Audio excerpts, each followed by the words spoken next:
Hello friends, मैं अजय आप लोगों को लिंकन क्लासेस के इस यूट्यूब चैनल में स्वागत करता हूं। दोस्तों, आज का यह वीडियो आप लोग थंबनेल देखकर समझ गए होंगे कि मैं आज क्या कहने वाला हूं और किस चीज़ पे वीडियो है दोस्तों। क्योंकि बहुत सारा कमेंट आता है दोस्तों कि सर ये जॉब जो है DFCCIL का गवर्नमेंट जॉब है या प्राइवेट जॉब है, इससे रिलेटेड बहुत सारे कमेंट देखने को मिलते हैं हर वीडियो पे। एक्चुअली आप लोगों की भी गलती नहीं है, क्योंकि ये ऑर्गेनाइजेशन जो है नया ऑर्गेनाइजेशन है, तो बहुत लोगों को लगता है कि शायद प्राइवेट नौकरी है या सरकारी नौकरी है। बहुत सारे कन्फ्यूज़न है लोगों को, या बहुत सारे तो ऐसे बच्चे जो कमेंट करते हैं कि सर 4 साल के लिए नौकरी है क्या। तो ये सारी चीज़ों पर मैं आज मतलब पूरा बात करूँगा लास्ट तक। जो भी चीज़ें इससे रिलेटेड है सारी चीज़ों पर मैं आज बात करूँगा, ठीक है। यदि इस चैनल पे आप लोग नए हैं दोस्तों, तो ज़रूर पहले तो चैनल को सब्सक्राइब कर लें और वीडियो को लाइक करेंगे और शेयर भी करेंगे, जिससे और लोगों को भी पता चले कि एक्चुअली DFCCIL है क्या, ठीक है। चलिए, तो विस्तार से इस पर आज हम बात करेंगे कि DFCCIL है क्या एक्चुअली। तो दोस्तों, आप जानते हैं कि भारत जो है हमारा देश, जिसमें पहले जो है सिर्फ एक ही ट्रैक हुआ करती थी, जिसमें मालगाड़ी और पैसेंजर दोनों चला करती थी, ठीक है। तो बहुत सारी प्रॉब्लम का सामना करना पड़ता था, जैसे कि आपको एक ही ट्रैक पे आप दोनों चीज़ें चल रही हैं, तो ऑटोमेटिक है कि मालगाड़ी पर को जो है साइड करके पैसेंजर गाड़ी को निकाला जाएगा। तो इसमें क्या होता था, टाइम बहुत डिले होता था, जिससे क्या होता था एक ही जगह जो है पैसेंजर गाड़ियाँ जो है 6-6 घंटा 7-7 घंटा 10-10 घंटा एटलीस्ट खड़े रहती थी, और क्रू वेस्टेज बहुत तगड़ा था, मतलब इस तरीक़ा से। तो भारत सरकार का एक ये हुआ कि क्यों ना हम मतलब नया ट्रैक बनाएं, जिस पे मतलब सिर्फ और सिर्फ मालगाड़ियाँ चले, ठीक है।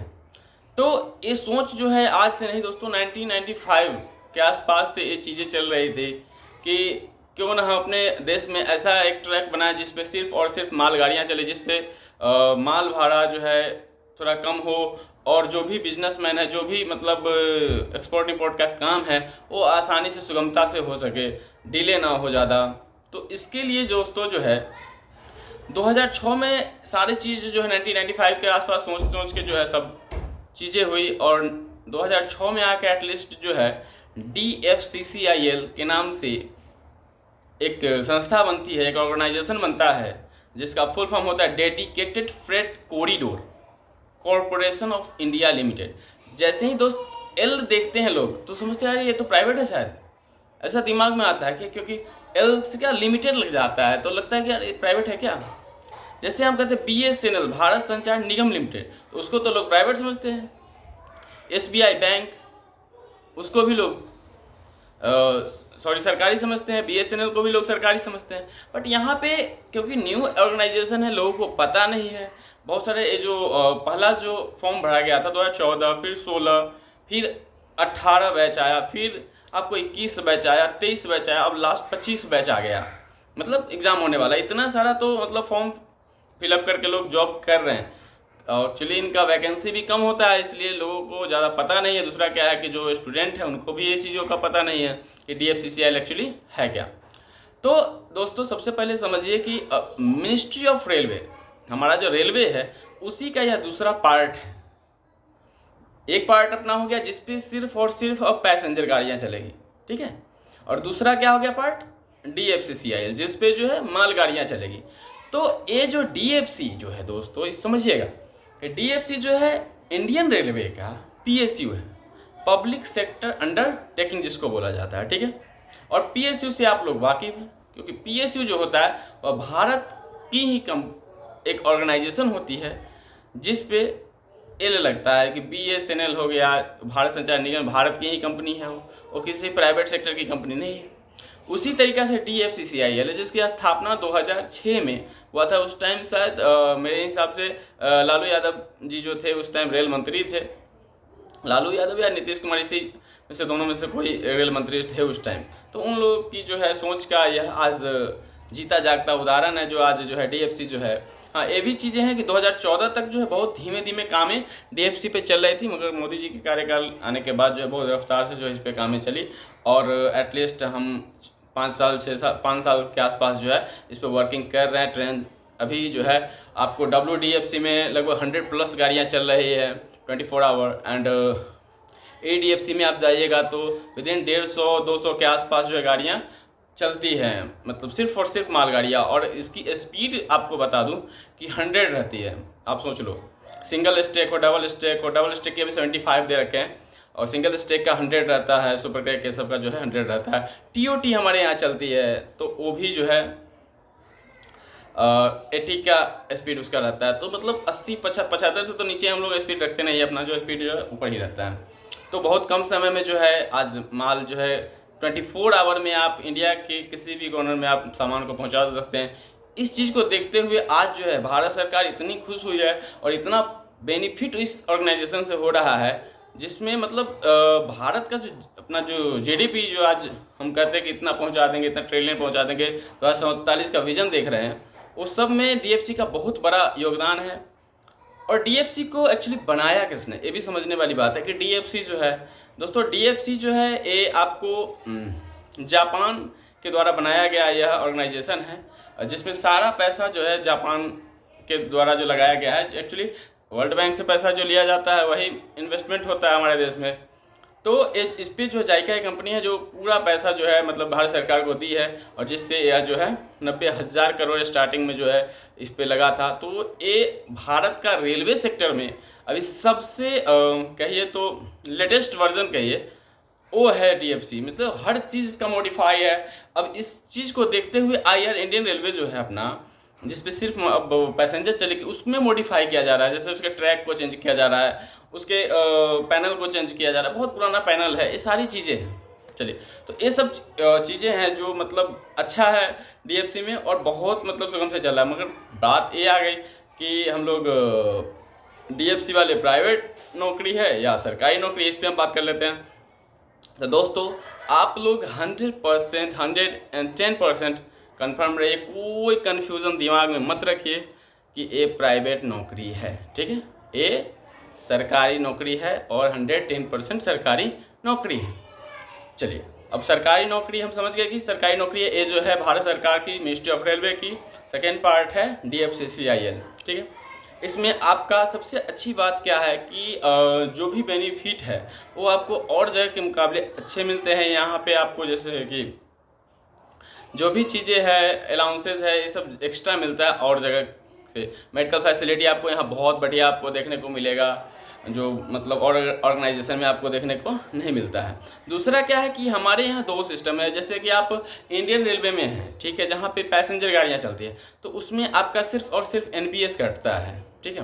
मगर हमारे यहाँ क्या 2 चीज़ें हैं, एक तो NPS है ही, दूसरा है EPF, एम्प्लॉय प्रोविडेंट फंड। तो EPF हम लोगों का कटता है, ठीक है, और NPS DFC अपने तरफ से देती है। तो आप जब ज्वाइन करते हैं DFC को, तो आपको देखने को मिलेगा कि DFC ने NPS तो अपने तरफ से जमा किया है, दूसरा EPF जितना कटा है उतना भारत सरकार ने भी दिया है। तो कुल मिला के जो है आपको 34% की अप्रोक्स जो है स्टार्टिंग से पैसा आपको जमा होने लगता है, क्योंकि NPS आपका 10% होता है और इसमें जो है 12% जो है EPF कटता है और 12% सरकार देती है, ठीक है। तो टोटल 24% और 34% मतलब जो भी आपकी बेसिक सैलरी है उसका 34% जो है स्टार्टिंग से आपका जमा होने लगता है, ठीक है। तो ये बहुत बड़ी बात है, ठीक है। दूसरा क्या हमने कहा था स्टार्टिंग में कि विस्तार से चर्चा करेंगे, वीडियो थोड़ा लंबा हो सकता है, तो वीडियो को जरूर लास्ट तक देखिएगा जिससे आपको सारा कन्फ्यूज़न दूर हो। कुछ स्टूडेंट ऐसे हैं जो कमेंट करते हैं कि सर ये नौकरी 4 साल तक है क्या, आगे जाके 4 साल पे हमारा एग्ज़ाम होगा, तो यदि पास नहीं करेंगे तो क्या निकाल दिया जाएगा क्या। तो दोस्तों ऐसा कुछ नहीं है। सबसे पहली बात समझिए आप, 2 साल का आपका प्रोबेशन पीरियड होता है। 2 साल प्रोबेशन पीरियड, 2 साल जैसे ही होता है आपका प्रोबेशन पीरियड कंप्लीट हो जाता है, ठीक है। लेटर बाद में निकल सकता है, बट 2 साल ही प्रोबेशन पीरियड का ये है, ठीक है, प्रोविज़न है हमारे यहाँ। दूसरा क्या कि स्टार्टिंग में जब 2018 में जो फॉर्म आई थी उसमें प्रमोशन का जो पॉलिसी था वो 3 साल पे था कि 3 साल पे आप डिपार्टमेंटल दे सकते हैं। डिपार्टमेंटल देकर जैसे आप MTS है तो आप जूनियर एग्जीक्यूटिव बन जाइए, जूनियर एग्जीक्यूटिव है तो आप एग्जीक्यूटिव बन जाइए, एग्जीक्यूटिव है तो JPM बन जाइए। ऐसा था 3 साल पे, मतलब आपका जो है डिपार्टमेंटल देके आप प्रमोशन ले सकते थे। बट हुआ क्या, क्योंकि न्यू ऑर्गेनाइजेशन है। दूसरा क्या है कि इसका सेक्शन जो है, स्टेशन जो है 40-40 किलोमीटर पे है, ये समझने वाली बात है। 40-40 किलोमीटर पे स्टेशन है, जिसकी वजह से इनको एम्प्लॉय कम, मतलब क्या बोलते हैं, ज़्यादा जरूरत नहीं है। हमारा ऑटोमेटिक सेक्शन है। सबसे पहली बात समझिए कि ऑटोमेटिक मतलब एक सेक्शन में आप चाहिए तो 20-20 गाड़ियाँ छोड़ सकते हैं, 2-2 मिनट के अंतराल पे जितना गाड़ी इच्छा आप छोड़ सकते हैं, क्योंकि ऑटोमेटिक सेक्शन है। आपको सिग्नल ऑटोमेटिक आना है तो उसमें कोई दिक्कत है नहीं। इतना बताया मैंने स्टार्टिंग में, बहुत ही मॉडिफाई करके यह जो है DFC बनाया गया है, इतना समझ लीजिए आप। तो ये चीज़ें हैं, ठीक है। मैं कहाँ बात कर रहा था, किस पॉइंट पे, मैं खुद भूल गया। चलिए, तो ये सारी चीज़ें आपको देखने को मिलेगा दोस्तों DFC में। और मैं बात कर रहा था इस पॉइंट पे कि चलिए टोटल जो है इसमें ये समझने वाली कि मतलब बहुत सारे स्टूडेंट का ऐसा रहता है कि सर कम वैकेंसी है, तो वैकेंसी कम आने का रीज़न भी यही है, ठीक है। टोटल 462 पोस्ट थे अभी इस बार MTS में थे, ठीक है। चलिए, तो अब हम देखते हैं क्या है कि पहले ये समझ लिए कि गवर्नमेंट जॉब है या प्राइवेट, तो गवर्नमेंट जॉब है। प्रमोशन पॉलिसी की बात पे हम चर्चा कर रहे थे एक्चुअली।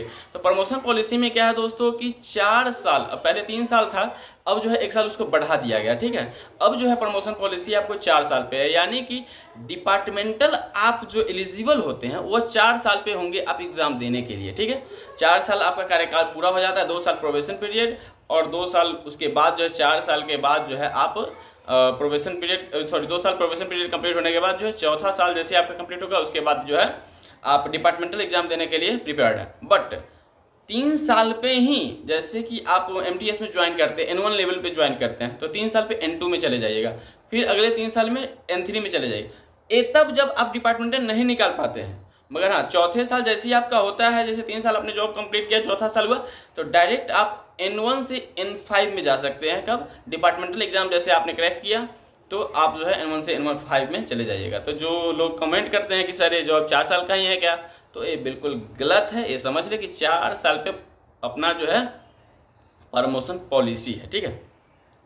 ये सारी चीज़ें हैं दोस्तों। शायद मैंने कवर बहुत सारी चीज़ों को इसमें किया है। हाँ, जो जो फैसिलिटी मिलती है उससे रिगार्डिंग मैंने इस वीडियो में नहीं बताया है। उसके रिगार्डिंग मैं एक वीडियो पर्सनल बना दूंगा अलग से, जिसमें आपको उसमें सारी इन्फॉर्मेशन इंक्लूडिंग रहेगी कि MTS को क्या क्या दिया जाता है, जूनियर एग्जीक्यूटिव को क्या क्या फैसिलिटी दिया जाता है, एग्जीक्यूटिव को क्या क्या फैसिलिटी दिया जाता है। मैं ऐसा करूंगा, हर एक के लिए अलग अलग वीडियो बना दूंगा, जिससे आपको यदि आप MTS का फॉर्म भर रहे हैं तो आपको पता चल जाएगा कि MTS में क्या क्या मिलता है, और JEE का दे रहे हैं तो JEE का पता चल जाएगा। JPM एग्जीक्यूटिव जो भी है वो अलग अलग पार्ट बाई पार्ट में वीडियो उसका बना दूंगा, ठीक है। क्योंकि वीडियो बहुत लंबा हो जाता है, जैसे ये वीडियो है बहुत लंबा चला गया, तो ज़रूर लास्ट तक वीडियो को देखें, ठीक है, जिससे आपको सारा इन्फॉर्मेशन मिल जाए। और यदि कोई आपको बगलाता है कि ये प्राइवेट है, ऐसा है वैसा है, तो आप कंफ्यूजन में साफ नहीं रहिए। सरकारी नौकरी है, 60 साल तक आपकी नौकरी है, आपको कहीं कुछ नहीं होने जा रहा है। 60 साल तक की नौकरी है, टेंशन नहीं लेना। यहाँ तक कि आप और अदर ऑर्गेनाइजेशन में काम करते हैं तो वहाँ पे सिर्फ और सिर्फ NPS मिलता है आपको। यहाँ पे NPS और आपका जो है APF दोनों है, ठीक है, ये फैसिलिटी है। चलिए इस वीडियो में बस इतना ही। और यदि यह वीडियो आप लोगों को अच्छा लगा हो तो जरूर चैनल को सब्सक्राइब कर ले, वीडियो को लाइक करें, कमेंट करके जरूर बताइएगा कि यह वीडियो आप लोगों को कैसा लगा, और आगे आप लोगों को किस टॉपिक पर वीडियो चाहिए, क्या कन्फ्यूज़न है, उससे रिलेटेड आप कमेंट करें तो मैं आपको उस पर वीडियो बना कर दूंगा। Thank you, bye.